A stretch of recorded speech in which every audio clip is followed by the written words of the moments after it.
हरे कृष्णा, राधे राधे। नमस्कार दोस्तों, आप सभी को अगहन पूर्णिमा व्रत की हार्दिक शुभकामनाएं। जय श्री कृष्णा, राधे राधे।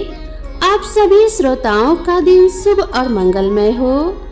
इसी मंगल कामना के साथ आज की वीडियो का शुभारंभ करती हूँ। मार्गशीर्ष मास की पूर्णिमा जीवन में शुभ फल प्रदान करती है और माता लक्ष्मी जी के कृपा से धन का लाभ मिलता है। आज के दिन गंगा जी में या किसी पवित्र नदी में स्नान व दान करने से एवं मार्गशीर्ष पूर्णिमा की कथाओं को सुनने से पूरे महीने में किए गए पूजा पाठ के बराबर फल मिलता है। आज के दिन भगवान शिव और माता पार्वती एवं भगवान श्री लक्ष्मी नारायण जी और चंद्रदेव का पूजन करने से भक्तों की आर्थिक, मानसिक और शारीरिक समस्याएं दूर होती है। तो आज मैं आप सभी को सुना रही हूँ मार्गशीर्ष पूर्णिमा की बड़ी ही दुर्लभ कथा। तो आप लोग बड़ी ही श्रद्धा और प्रसन्नचित मन से इन कथाओं को पूरा अवश्य सुनिएगा। द्वापर युग में एक समय की बात है कि यशोदा जी ने भगवान श्री कृष्ण से कहा कि हे कृष्णा, तुम सारे संसार के उत्पन्न करता, पोषक तथा उसके संहार करता हो। आज कोई ऐसा व्रत मुझसे कहो जिसके करने से मृत्यु लोक में स्त्रियों को विधवा होने का भय न रहे तथा यह व्रत सभी मनुष्यों की मनोकामनाएं पूर्ण करने वाला हो। श्री कृष्ण कहने लगे कि हे माता, तुमने अति सुंदर प्रश्न किया है। मैं तुमसे ऐसे ही व्रत को सविस्तार कहता हूँ। सौभाग्य की प्राप्ति के लिए स्त्रियों को 32 पूर्णमासियों का व्रत करना चाहिए। इस व्रत के करने से स्त्रियों को सौभाग्य संपत्ति मिलती है। यह व्रत अचल सौभाग्य देने वाला एवं भगवान शिव के प्रति मनुष्य मात्र की भक्ति को बढ़ाने वाला है। यशोदा जी कहने लगी कि हे कृष्ण, सर्वप्रथम इस व्रत को मृत्यु लोक में किसने किया था, इसके विषय में विस्तार पूर्वक मुझसे कहो। श्री कृष्ण जी कहने लगे कि इस भूमंडल पर एक अत्यंत प्रसिद्ध राजा चंद्रहास से पालित अनेक प्रकार के रत्नों से परिपूर्ण कातिका नाम की एक नगरी थी। वहां पर धनेश्वर नाम का एक ब्राह्मण रहता था और उसकी स्त्री अति सुशीला रूपवती थी। दोनों ही उस नगरी में बड़े प्रेम के साथ रहते थे। घर में धान्य आदि की कमी नहीं थी। उनको एक बड़ा दुख था कि उनकी कोई संतान नहीं थी। इस दुख से वह अत्यंत दुखी रहते थे। एक समय एक बड़ा तपस्वी योगी उस नगरी में आया। वह योगी उस ब्राह्मण के घर को छोड़कर अन्य सभी घरों से भिक्षा लाकर भोजन किया करता था। रूपवती से वह भिक्षा नहीं लिया करता था। उस योगी ने एक दिन रूपवती से भिक्षा न लेकर किसी अन्य घर से भिक्षा लेकर गंगा किनारे जाकर भिक्षान को प्रेम पूर्वक खा रहा था कि धनेश्वर ने योगी का यह सब कार्य किसी प्रकार से देख लिया। अपनी भिक्षा के अनादर से दुखी होकर धनेश्वर योगी से बोला कि हे महात्मन, आप सभी घरों से भिक्षा लेते हैं परंतु मेरे घर की भिक्षा कभी भी नहीं लेते। आखिर इसका क्या कारण है? योगी ने कहा कि निसंतान के घर की भीख पतितों के अन्न के तुल्य होती है और जो पतितों का अन्न खाता है वह भी पतित हो जाता है। क्योंकि तुम निसंतान हो अतः पतित हो जाने के भय से मैं तुम्हारे घर की भिक्षा नहीं लेता हूँ। धनेश्वर यह बात सुनकर अपने मन में बहुत दुखी हुआ और हाथ जोड़कर योगी के पैरों पर गिर पड़ा तथा आर्त भाव से कहने लगा कि हे महाराज, यदि ऐसा है तो आप मुझको पुत्र प्राप्ति का उपाय बताइए। आप सर्वज्ञ हैं, मुझ पर अवश्य ही यह कृपा कीजिए। धन की मेरे घर में कोई कमी नहीं, परंतु मैं पुत्र न होने के कारण अत्यंत दुखी हूँ। आप मेरे इस दुख का हरण करें, आप सामर्थ्यवान हैं। यह सुनकर योगी कहने लगा कि हे ब्राह्मण, तुम चंडी की आराधना करो। घर आकर उसने अपनी स्त्री से सभी वृत्तांत कहा और स्वयं तप के निमित्त वन में चला गया। वन में जाकर उसने देवी चंडी की उपासना की और उपवास किया। चंडी ने 16वें दिन उसको स्वप्न में दर्शन दिया और कहा कि हे धनेश्वर, जा तेरा पुत्र होगा, परंतु वह 16 वर्ष की आयु में ही मृत्यु को प्राप्त हो जाएगा। यदि तुम दोनों स्त्री पुरुष 32 पूर्णमासियों का व्रत विधि पूर्वक करोगे तो वह पुत्र दीर्घायु होगा। जितनी तुम्हारी सामर्थ्य हो, आटे के दिए बनाकर शिव जी का पूजन करना, परंतु पूर्णमासी को 32 हो जाने चाहिए। प्रातः काल हो जाने पर इस स्थान के समीप ही तुम्हें एक आम का वृक्ष दिखाई देगा। उस पर तुम चढ़कर एक फल तोड़कर शीघ्र अपने घर चले जाना। अपनी स्त्री से सभी वृतांत कहना। ऋतु स्नान के पश्चात स्वच्छ होकर भगवान शंकर जी का ध्यान करके वह उस फल को खा लेगी। तब शंकर भगवान की कृपा से उसको गर्भ हो जाएगा।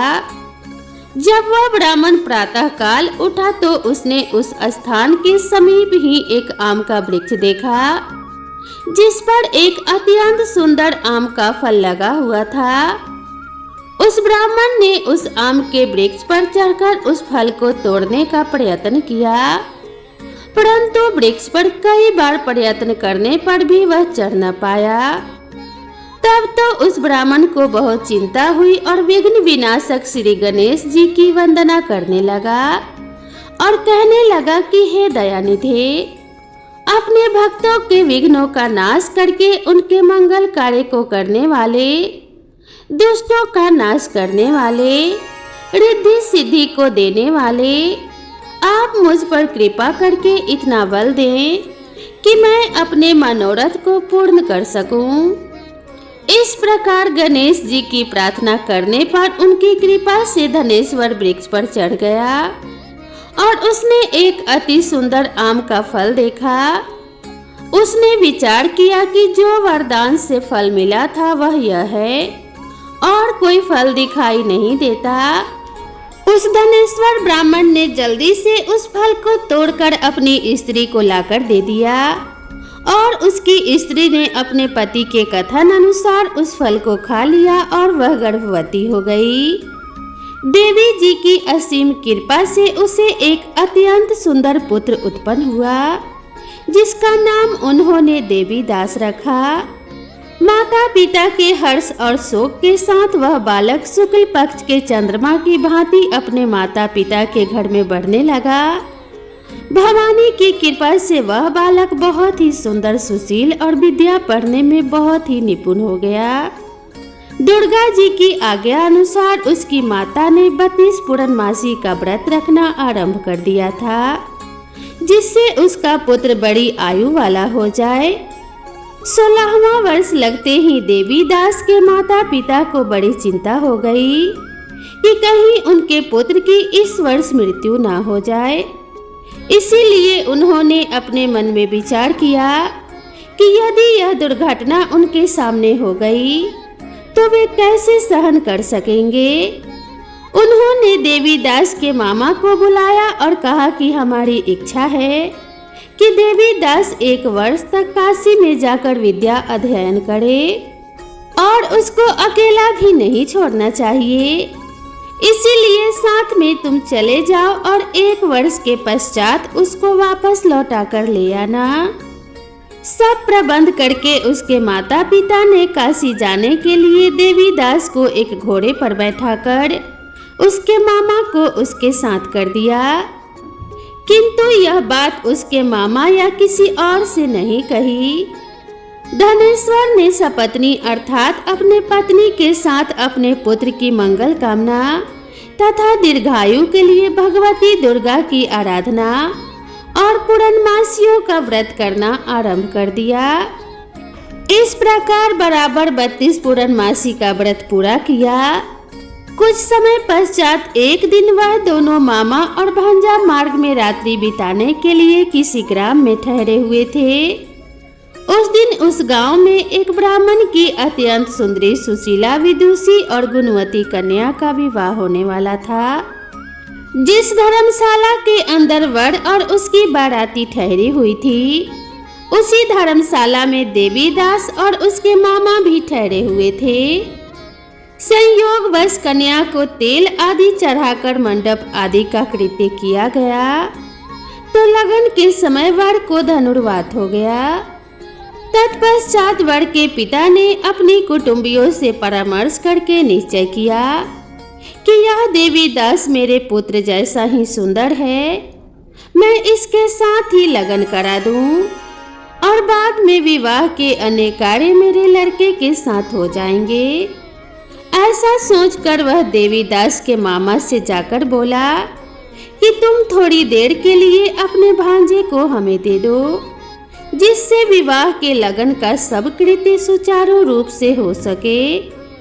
तब उसका मामा कहने लगा कि जो कुछ भी मधुपरक आदि कन्यादान के समय वर को मिले, वह सभी सामान हमें दे दिया जाए, तो मेरा भांजा इस बारात का दूल्हा बन जाएगा।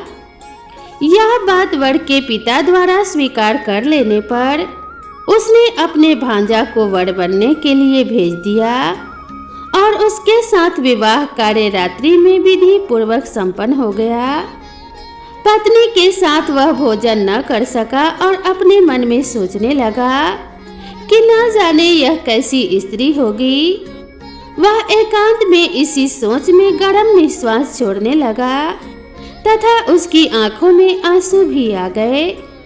तब वधू ने पूछा कि क्या बात है, आप इतने उदासीन व दुखी क्यों हो रहे हैं?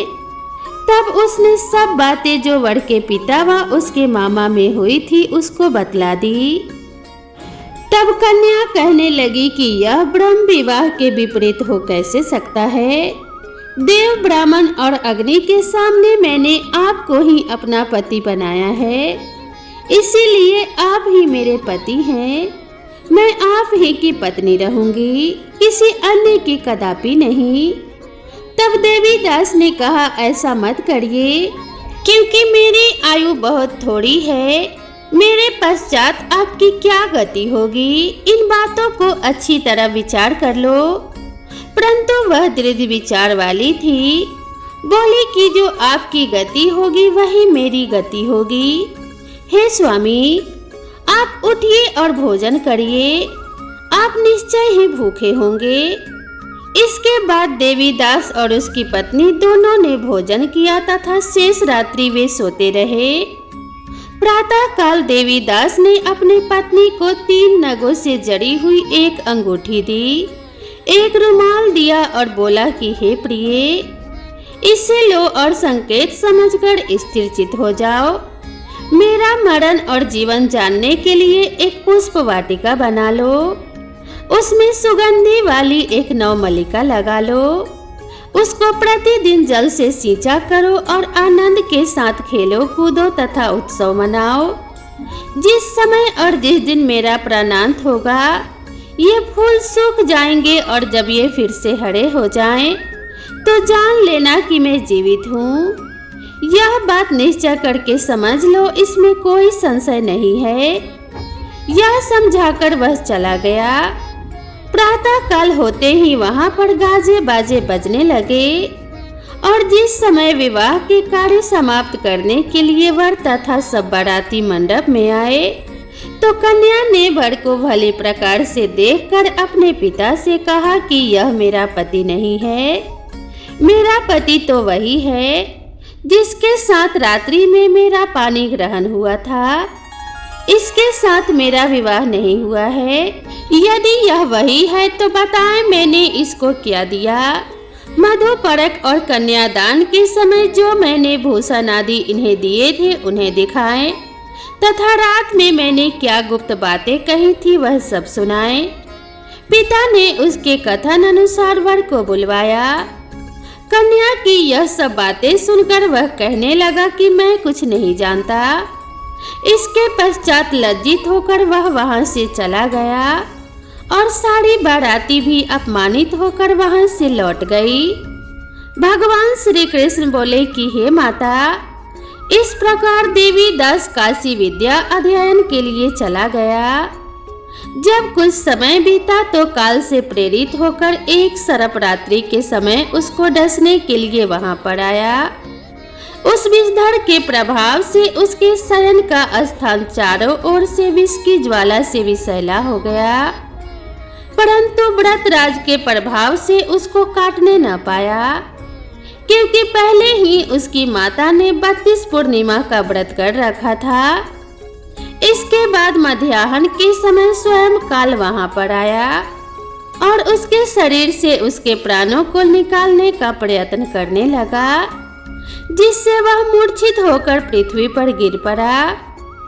भगवान की कृपा से उसी समय पार्वती जी के साथ भगवान शंकर जी वहां पर आ गए।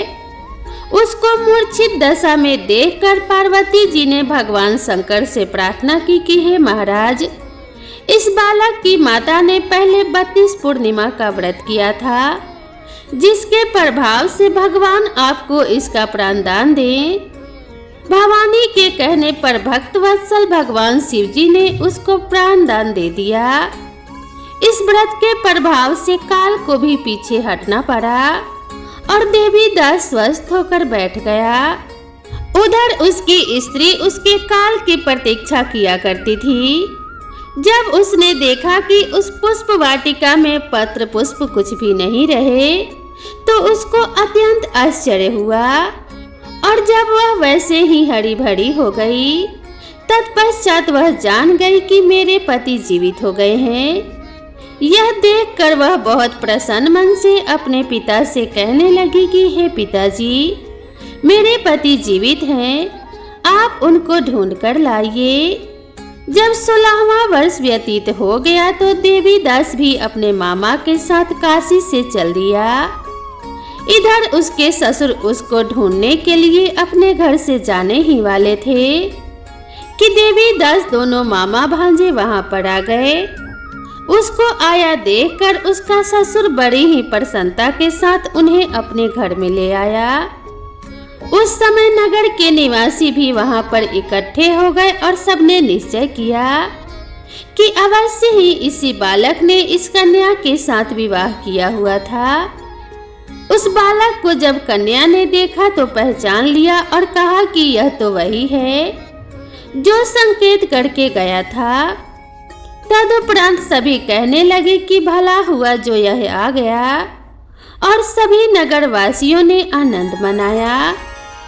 कुछ दिन बाद देवीदास अपनी पत्नी और मामा के साथ अपने ससुर के घर से बहुत सा उपहार आदि लेकर अपने घर के लिए प्रस्थान किया।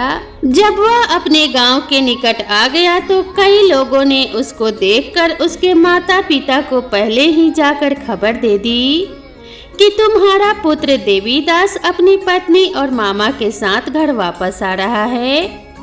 ऐसा समाचार सुनकर पहले तो उन्हें विश्वास ही नहीं हुआ, किंतु जब और लोगों ने भी आकर उनकी बात का समर्थन किया तो उनको बड़ा ही आश्चर्य हुआ। लेकिन थोड़ी देर में देवीदास ने आकर अपने माता पिता के चरणों में अपना सिर रखकर प्रणाम किया और उसकी पत्नी ने अपने सास ससुर के चरणों को स्पर्श किया तो माता पिता ने अपने पुत्र और पुत्रवधू को अपने हृदय से लगा लिया और दोनों की आंखों से प्रेमाश्रु बह चले। अपने पुत्र और पुत्रवधू के आने की खुशी में धनेश्वर ने बड़ा भारी उत्सव किया और ब्राह्मणों को भी बहुत सा दान दक्षिणा देकर प्रसन्न किया। श्री कृष्ण जी कहने लगे कि इस प्रकार धनेश्वर ने 32 पूर्णिमाओं के व्रत के प्रभाव से पुत्रवान हो गया और उसने अपने पुत्र को दीर्घायु भी प्राप्त करवाया। जो भी स्त्रियां इस व्रत को करती हैं वे जन्म जन्मांतर में वैधव्य का दुख नहीं भोगती और सदा सौभाग्यवती रहती हैं। यह मेरा वचन है, इसमें कोई संदेह नहीं मानना। यह व्रत पुत्र पौत्रों को देने वाला तथा संपूर्ण मनोकामनाओं को पूर्ण करने वाला है। 32 पूर्णिमाओं का व्रत करने से व्रती की सभी इच्छाएं भगवान शिव जी की कृपा से पूर्ण हो जाती हैं। अब आइए श्रवण करते हैं मार्गशीर्ष पूर्णिमा की दूसरी कथा, जिसे सुनने मात्र से सभी देवी देवताओं की कृपा प्राप्त होती है और घर में सभी प्रकार के धन और वैभव भरे रहते हैं। तो चलिए कथा में आगे बढ़ते हैं। एक राज्य में एक राजा और एक रानी रहते थे, जिनकी 4 संतानें थी, 2 लड़के और 2 लड़कियां। एक लड़की का नाम पूर्णिमा और दूसरी का नाम अमावस्या था। पूर्णिमा घर के कामों में निपुण थी और घर का पूरा काम किया करती थी। वह भगवान की पूजा अर्चना भी करती थी और गौ माता की सेवा भी करती थी।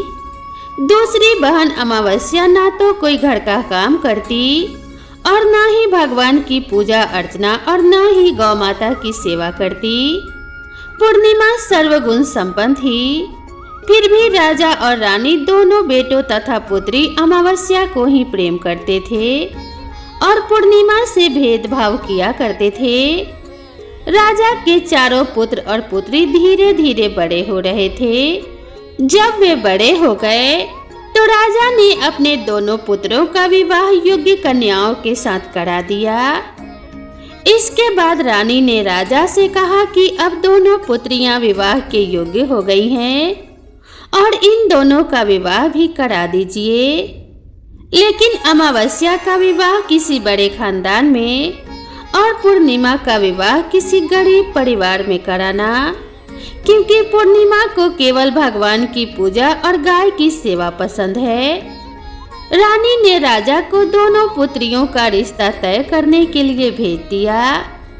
राजा ने अपने पड़ोसी राज्य में जाकर वहां के राजा के पुत्र से अमावस्या का रिश्ता तय कर दिया और पास के गांव में जाकर एक गरीब परिवार के लड़के से पूर्णिमा का रिश्ता तय कर दिया। यह सारी बात राजा ने अपने रानी को बताई। रानी सोचने लगी कि अब देखती हूँ भगवान इसकी मदद कैसे करते हैं। पूर्णिमा पूजा पाठ में मगन रहती। पूर्णिमा के भाई और भाभी उससे बहुत प्यार करते हैं, क्योंकि वह उनके घर के कामों में मदद करती है। दूसरी ओर अमावस्या उन सब पर रोब जमाती है और कोई कार्य नहीं करती। कुछ समय बाद दोनों पुत्रियों का विवाह हो जाता है। राजा और रानी विवाह के बाद अपनी दोनों पुत्रियों को विदा करते हैं। विदाई के समय राजा और रानी अमावस्या को बहुत सारा धन और दौलत देकर विदा करते हैं, जबकि पूर्णिमा को खाली हाथ भेज देते हैं। इसके बाद दोनों बहनें अपने अपने ससुराल चली जाती हैं। कुछ दिन बीत जाते हैं और एक दिन अमावस्या अपने घर पर शिवजी की कथा रखती है, जिसमें वह सभी गांव वालों को निमंत्रण देती है, लेकिन अपनी बहन पूर्णिमा को नहीं बुलाती। गांव की सभी औरतें अमावस्या के घर जाती हैं और पूर्णिमा अपने घर के दरवाजे पर बैठी यह सभी दृश्य देख रही होती है। गुजरती औरतें पूर्णिमा से कहती हैं कि तुम्हारी बहन के यहाँ शिवजी की कथा है, क्या तुम उसके घर नहीं चलोगी? पूर्णिमा कहती है कि मुझे निमंत्रण नहीं मिला है, इसलिए मैं नहीं जा सकती। औरतें कहती हैं कि भगवान शिव की कथा है, तुम हमारे साथ चलो। गांव की औरतों की बात मानकर पूर्णिमा भी उनके साथ कथा में चली जाती है। जब अमावस्या की नजर पूर्णिमा पर पड़ती है तो वह कहती है, तुम यहाँ कैसे आई? मैंने तो तुम्हें बुलाया भी नहीं था। खैर अब आ गई हो तो चुपचाप बैठी रहना। अमावस्या पूर्णिमा की गरीबी का भी मजाक उड़ाती है। पूर्णिमा की आंखों में आंसू भर जाते हैं और वह मन ही मन भगवान शिव से विनती करती है कि हे भगवान, क्या पूजा पाठ करना गलत है या गौ माता की सेवा करना गलत है? मेरी गलती क्या है? आप मुझ पर कृपा कब करेंगे? कथा पूरी होने पर अमावस्या भगवान का प्रसाद बांटने लगती है। वह सभी को प्रसाद देती है लेकिन पूर्णिमा को नहीं देती। पूर्णिमा बिना प्रसाद के ही घर लौट जाती है। रास्ते में वह सोचती है कि यदि बच्चे उससे प्रसाद मांगेंगे तो वह उन्हें क्या जवाब देगी। उसने सोचा कि वह अपने मायके जाएगी और बच्चों के लिए कुछ ले जाएगी। ऐसा सोचते हुए वह घर वापस लौट आती है और अपने पति और बच्चों से कहती है कि वह अपने मायके जा रही है। पति कहता है कि ठीक है। कुछ समय बाद पूर्णिमा अपने मायके के लिए रवाना हो जाती है। रास्ते में एक चबूतरा आता है जिस पर तुलसी माता का पौधा लगा था और एक बूढ़ी अम्मा बैठी हुई थी, जो कोई और नहीं बल्कि साक्षात तुलसी माँ थी। बूढ़ी अम्मा पूर्णिमा से कहती है, बिटिया तुम कौन हो और कहाँ जा रही हो? पूर्णिमा अपना परिचय देती है। बूढ़ी अम्मा पूर्णिमा से कहती है, यहाँ तुलसी का पौधा सूख रहा है, इसमें थोड़ा सा पानी डाल दो और चबूतरे की साफ सफाई कर दो ताकि मुझे ठंडक मिले। पूर्णिमा कहती है कि ठीक है माँ जी। वह पौधे में पानी डालती है और चबूतरे की साफ सफाई करती है और बूढ़ी अम्मा को भी नहला देती है। बूढ़ी अम्मा पूर्णिमा से कहती है कि अब तुम जाओ और वापस आते समय मुझसे मिलते हुए जाना। पूर्णिमा कहती है कि ठीक है माँ जी, वापस आते वक्त अब से मिलते हुए जरूर जाऊंगी। कुछ समय आगे चलने के बाद एक शिव मंदिर आया। वहां पर उसे एक बूढ़े बाबा मिले जो मंदिर के बाहर बैठे हुए थे। वह कोई और नहीं, साक्षात भोलेनाथ थे। उन्होंने पूर्णिमा से कहा, तुम कौन हो बेटी और कहाँ जा रही हो? तब पूर्णिमा ने अपना परिचय दिया। फिर उस बूढ़े बाबा ने पूर्णिमा से कहा, इस चबूतरे और मंदिर की साफ सफाई कर दो। तब पूर्णिमा ने मंदिर और चबूतरे की साफ सफाई कर दी, पूजा अर्चना भी की और बूढ़े बाबा को भी नहला दिया। उसने कहा, बाबा कोई और काम हो तो बताइए। तब बूढ़े बाबा ने कहा कि नहीं बेटी, अब तुम जाओ और वापस आते समय मुझसे मिलते हुए जाना। पूर्णिमा ने कहा कि ठीक है बाबा, वापस आते वक्त आपसे मिलते हुए जरूर जाऊंगी। आगे चलते चलते कुछ दूर चलने के बाद पूर्णिमा को एक काली जी का मंदिर दिखा। वहां पर भी एक बूढ़ी अम्मा चबूतरे पर बैठी हुई थी। उस बूढ़ी औरत ने भी पूर्णिमा से पूछा, बेटी तुम कौन हो और कहाँ जा रही हो? तब पूर्णिमा ने अपना परिचय दिया तो बूढ़ी औरत ने कहा, यहाँ सभी पूजा पाठ करने आते हैं लेकिन मंदिर की साफ सफाई करने के लिए कोई नहीं आता, इसीलिए तुम मंदिर और चबूतरे की साफ सफाई कर दो। पूर्णिमा ने कहा कि ठीक है माताजी, और उसने मंदिर और चबूतरे की साफ सफाई कर दी और पूजा पाठ भी की और माता जी का श्रृंगार भी कर दिया। उसने बूढ़ी अम्मा को भी नहला दिया और उनके पैर भी दबाए और कहा, माँ जी और कोई काम हो तो बताइए। बूढ़ी अम्मा ने कहा कि नहीं बेटी, अब तुम जाओ लेकिन वापस आते वक्त मुझसे मिलते हुए जाना। पूर्णिमा ने कहा कि ठीक है माँ जी, और वह आगे चली गई। आगे चलते चलते एक नदी आई। वहां भी एक बूढ़ी अम्मा बैठी हुई थी। उन्होंने कहा, बेटी तुम कौन हो और कहां से आई हो? पूर्णिमा ने अपना परिचय दिया। बूढ़ी औरत ने कहा, नदी पर स्नान करने तो सब आते हैं लेकिन यहाँ की साफ सफाई करने कोई नहीं आता, इसीलिए तुम इस किनारे की साफ सफाई कर दो। पूर्णिमा ने कहा कि ठीक है माँ जी, और वह वहाँ की साफ सफाई करने लगी। उसने बूढ़ी अम्मा के पैर दबाए और कहा, माँ जी कोई और काम हो तो बताइए। बूढ़ी औरत ने कहा कि कुछ नहीं बेटी, अब तुम जाओ लेकिन वापस आते समय मुझसे मिलते हुए जाना। फिर पूर्णिमा नाव में बैठकर नदी के किनारे पहुंच गई। नदी के दूसरे किनारे पर पहुंचने पर वहां से वह अपने मायके के घर पहुंची और वहां पूर्णिमा के भाई और भाभी उसे देखकर बहुत खुश हो गए और उसकी बहुत खातिरदारी की। उन्होंने कहा बच्चों को भी साथ में लेकर आती तो अच्छा होता। कुछ समय बाद पूर्णिमा ने अपने ससुराल लौटने की बात कही। उसकी भाभी ने उसके लिए एक साड़ी दी और बच्चों के लिए कपड़े और खाने पीने की चीजें रख दी। उन्होंने कहा तुम बहुत दिनों के बाद आई हो, जल्दी वापस आना। इसके बाद पूर्णिमा वहां से अपने ससुराल के लिए रवाना हो गई। वह नदी के किनारे पहुंची और नाव में बैठकर दूसरे किनारे पर उतर गई। वहां उसे वही बूढ़ी अम्मा मिली जो साक्षात गंगा मैया थी। उन्होंने पूर्णिमा को एक थैला दिया और कहा बेटी इसे तुम अपने घर पर जाकर ही खोलना। अब पूर्णिमा के पास 2 थैले हो गए थे। उन्हें लेकर पूर्णिमा वहां से रवाना हुई। आगे कुछ दूर चलने पर वहां काली माँ का मंदिर आया। वहां काली माँ बूढ़ी माँ के रूप में विराजमान थी। उन्होंने कहा आ गई बेटी पूर्णिमा।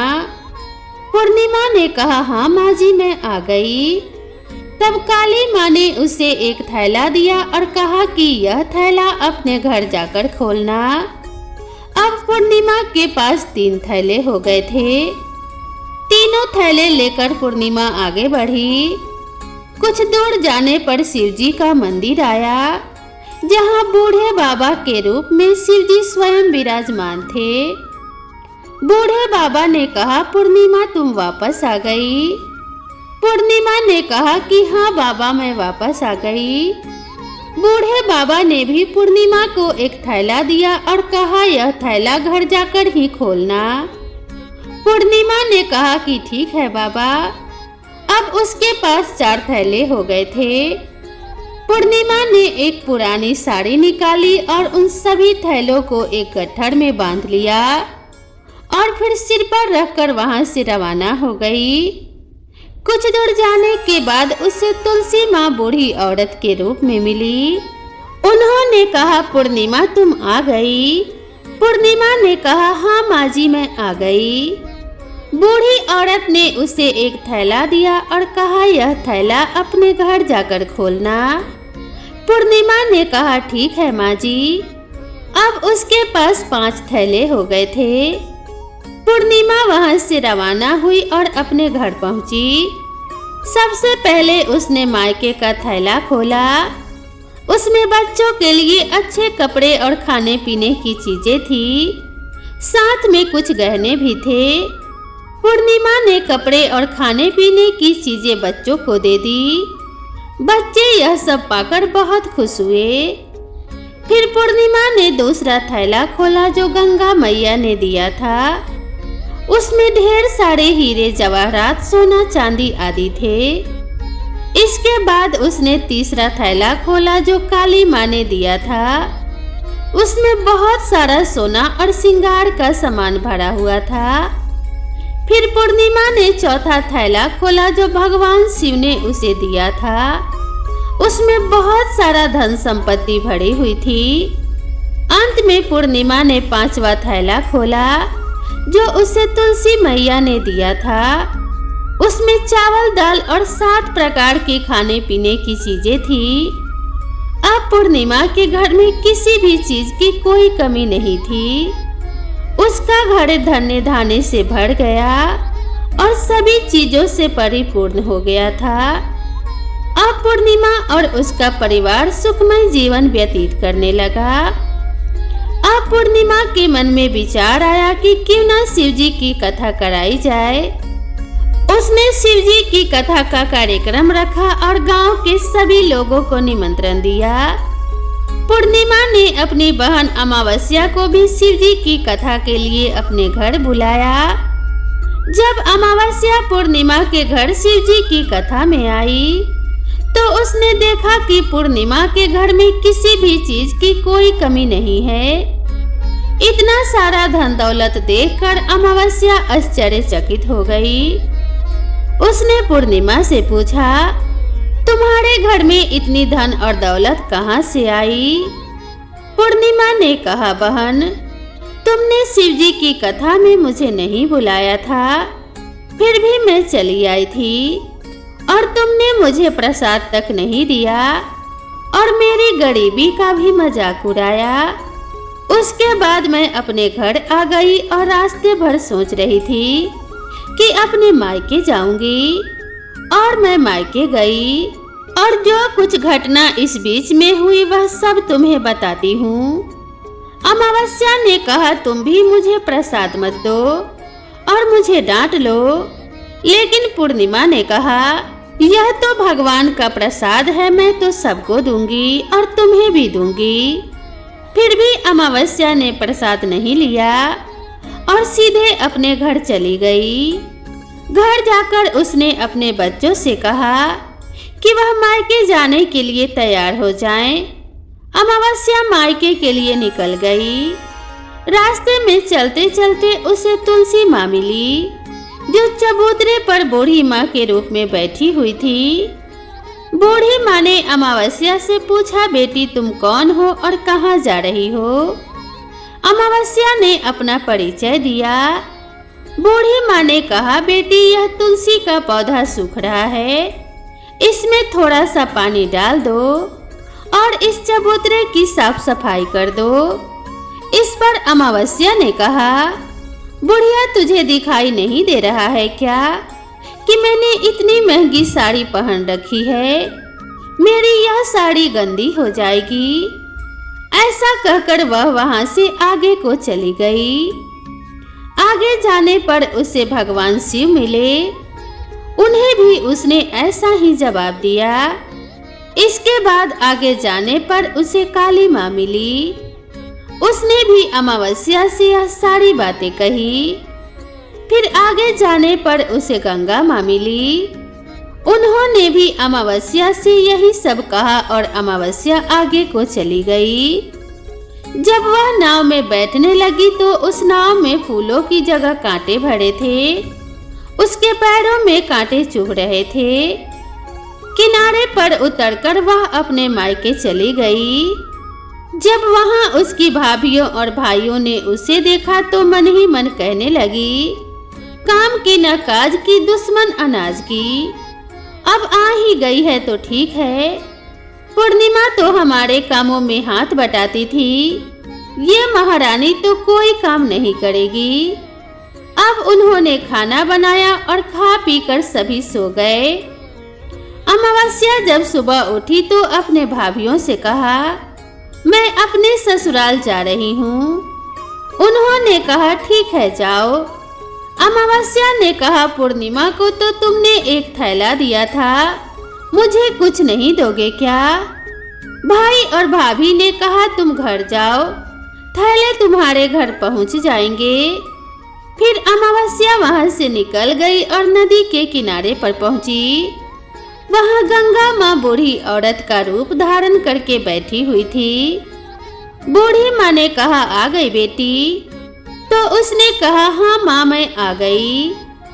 अमावस्या ने कहा, पूर्णिमा को तो एक थैला दिया था, मुझे नहीं दोगी क्या? बूढ़ी अम्मा ने कहा, तुम घर जाओ, तुम्हारे थैले तुम्हारे घर पहुंच जाएंगे। इसके बाद आगे जाने पर उसे काली माता मिली। उन्होंने भी अमावस्या को यही सब कहा। फिर आगे जाने पर उससे भगवान शिव मिले। उन्होंने भी अमावस्या से यही कहा। अंत में आगे जाने पर उसे तुलसी माँ मिली। तुलसी माँ ने भी अमावस्या से यही कहा, तुम घर जाओ, तुम्हारे थैले तुम्हारे घर पहुंच जाएंगे। अमावस्या अपने घर पहुंची और आंगन में देखा कि वहां पर 5 थैले पड़े हुए थे। अमावस्या ने मन ही मन सोचा, अब तो मेरे पास बहुत सारी धन और दौलत आ जाएगी। उसने जल्दी जल्दी सभी थैलों को खोला। किसी में मिट्टी थी तो किसी में पत्थर, किसी में कंकड़ और किसी में कोयला। उसे मायके से भी कुछ नहीं मिला था, इन थैलों में भी कुछ नहीं था। अमावस्या दौड़ती हुई पूर्णिमा के घर गई और कहने लगी, तुम्हें तो इतना सब कुछ मिला, मुझे तो कुछ भी नहीं मिला, आखिर क्यों? पूर्णिमा ने कहा, जब मैं अपने मायके जाती हूँ तो अपनी भाभियों के साथ उनके कामों में हाथ बटाती हूँ और उनके साथ मिलकर काम करती हूँ, लेकिन तुम ऐसा कुछ नहीं करती और उनकी इज्जत भी नहीं करती, इसीलिए वह तुम्हें भला क्या देंगे। इसके बाद तुमने गंगा माँ, काली माँ और भगवान शिव को भी ठुकरा दिया और तुमने उनका अपमान किया है, इसीलिए उन्होंने भी तुम्हें कुछ भी नहीं दिया। यहाँ तक कि तुमने तुलसी माता का भी अपमान किया। अमावस्या ने कहा, बहन तुम मुझे माफ कर दो, मैंने तुम पर हमेशा ही अत्याचार किया है। मुझे कुछ नहीं मिला तो कोई बात नहीं, मैं भी भगवान की भक्ति करूंगी और सब कुछ प्राप्त कर लूंगी। मुझे इन सब चीजों का रहस्य बताओ। पूर्णिमा ने कहा, तुम 3 सूत्र का ज्ञान ले लो और उसकी कथा करना। पहले सूत्र में दया मांगना, दूसरे सूत्र में कथा मांगना और तीसरे सूत्र में 108 बार ओम नमः शिवाय का जाप करना। बहन भगवान शिव ने यह सूत्र दिए हैं, इन्हें अपने हृदय में बसा लेना।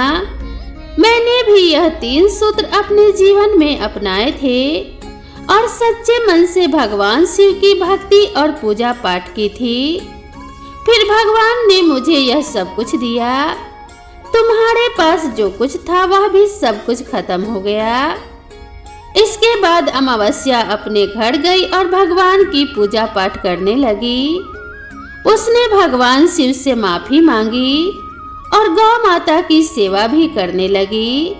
साथ ही साथ वह गरीब और असहायों की मदद करने लगी, जिससे उसके भी दिन फिर गए और भगवान शिव और माता की कृपा से उसके घर में भी धन के भंडार भर गए। तो प्रेम से बोलिए भगवान शिव शंकर की जय, माता लक्ष्मी की जय, माता तुलसी की जय, सभी देवी देवताओं की सदा जय हो और उनका आशीर्वाद आप सभी भक्तों पर बना रहे। आपके जीवन में कोई कष्ट ना रहे, सुख समृद्धि का आगमन आपके घर में सदा होती रहे। इसी कामना के साथ आप सभी से विदा लेते हैं। मिलते हैं नेक्स्ट वीडियो में नई कथा और नई कहानी के साथ।